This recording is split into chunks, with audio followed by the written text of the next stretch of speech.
Boa noite, senhora presidente. Em seu nome, eu cumprimento os meus colegas e a quem nos está nos assistindo hoje, quem está nos ouvindo pelas mídias sociais e quem vai nos escutar no sábado à noite.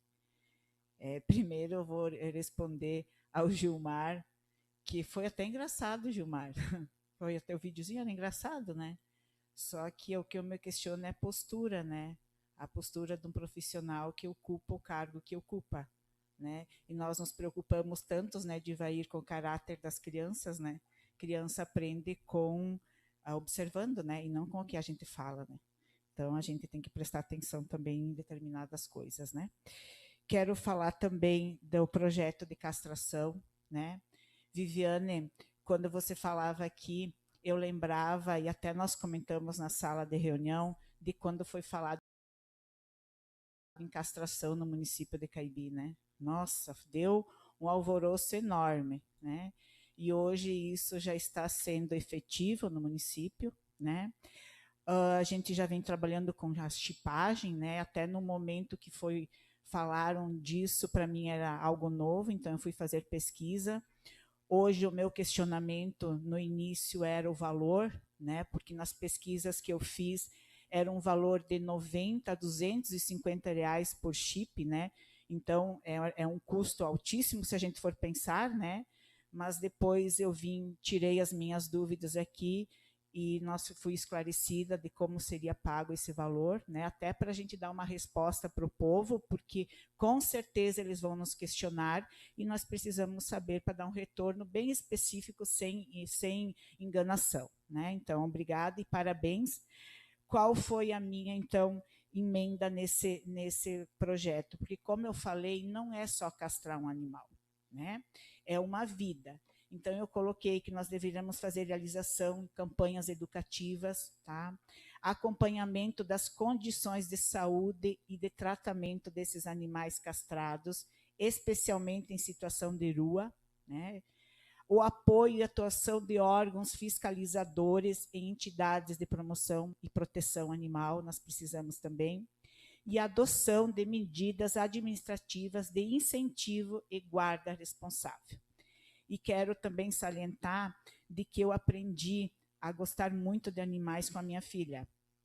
Hoje, eu sou aquela pessoa que se tem foguetes, né? Eu tenho que sair buscar o cachorro que fica fora de casa, levar ele para dentro de casa, porque senão ela fica chorando, né? E tenho que pensar, às vezes, quando eu saio, de comer um pedaço de carne a menos e levar para o cachorro em casa, tá? Então, isso eu digo que eu aprendi com ela e a gente, como mãe, também aprende com os filhos, né? Também quero falar hoje das minhas visitas na Praça do Loteamento. Por que a minha indignação, às vezes, né? A gente fala muito de criança, né? A gente fala hoje, está muito se falando de que criança não pode ficar no celular, de que criança não pode assistir, de que criança tem que ter... Mas o que nós vamos fazer com elas, né? O que nós vamos fazer com essas crianças? Então, essas crianças precisam de espaço, que é nos espaços que elas aprendem a interagir, elas aprendem a ter empatia pelas pessoas, elas aprendem na questão motora, subir, descer, correr, né? Então, nós precisamos melhorar e ampliar esses espaços no nosso município para essas crianças.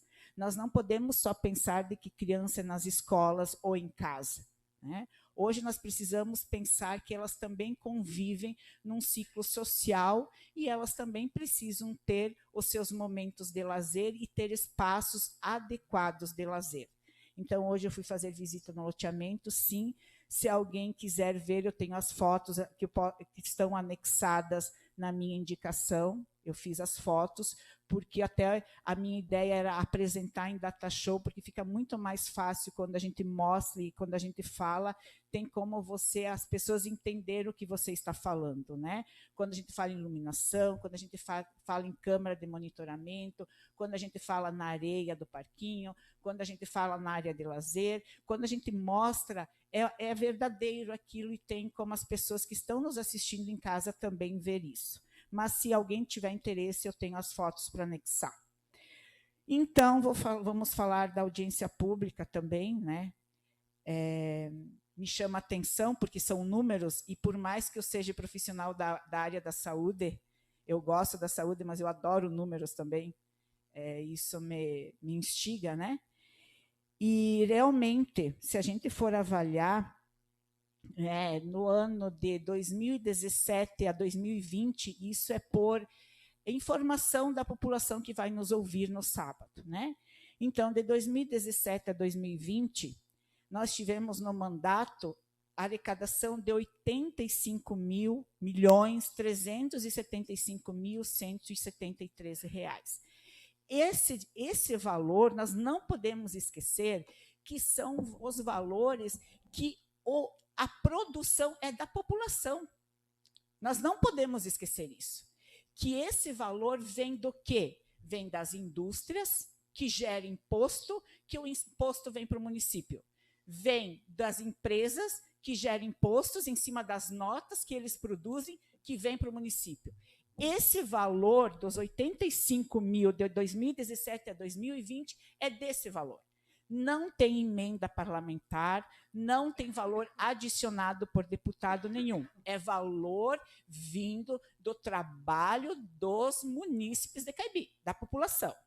Já esse valor, em 53 meses, que é de 2021 até 2025, porque eu contei os meses, tá? Então, foram 53 meses, foi um valor total de R$ 169.643.983. Se a gente for ver a diferença, dá 89, praticamente 100% de diferença. Quanta obra dá para nós fazer? Isso eu não estou criticando, falando nada. Isso eu estou falando de informação para a população. E a população precisa se manter informada. Esse valor que foi arrecadado também tem as emendas e o convênio. E convênios que foram de dinheiro arrecadado para o município.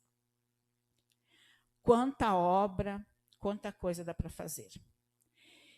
Quando eu coloquei a minha indicação, não lembro qual foi o colega, colocou que vai ser feito, né?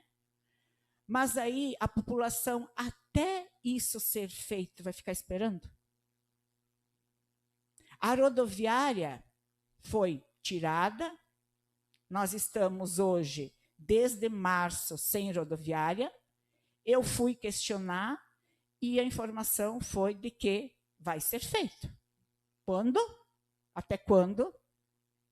Eu tenho fotos também do ônibus pegando as pessoas na chuva, no meio do asfalto, as pessoas sem coberto. Eu não estou dizendo que precisa rodoviária completa. Eu estou dizendo que precisa de um aconchego e de um amparo para essas pessoas. Então, nós vamos esperar. A gente sabe que existe projeto. A gente sabe que vai ser feito, mas por que desmanchar? Por que deixar o povo? É a população, gente. E é um dinheiro público que nós vamos, é investimento. É esses os meus questionamentos que eu faço, e é esse o questionamento que eu quero que a população tenha.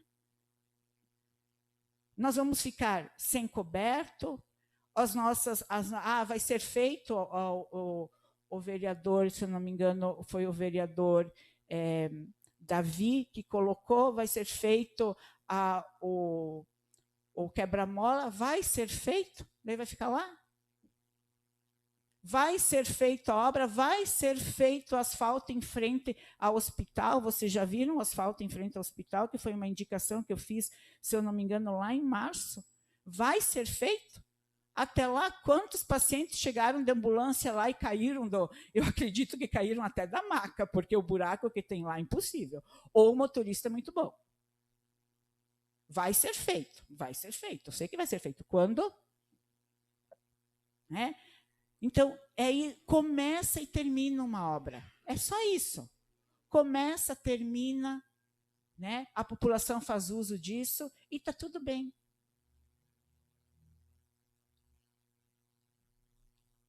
Outra questão que eu acho um pouco também, e esses dias eu até ia questionar, é quando a gente está falando na palavra livre e os colegas ficam dando risada olhando para celular. Isso, para mim, é falta de respeito. Comigo e com a população. Então, isso eu gostaria que nós olhássemos para isso com mais carinho, porque isso nós não falamos em casa, que enquanto alguém está falando não é para ficar no celular, então nós também precisamos, isso para mim também é falta de respeito. Com as informações, não é em forma de crítica, mas é em forma de a população saber o que acontece, de informação. E quando não se tem informação, a gente tem que buscar verdadeira e real. Não é imaginária, não é promessa, não é lá na frente. É aqui e agora. O meu muito obrigado a todos.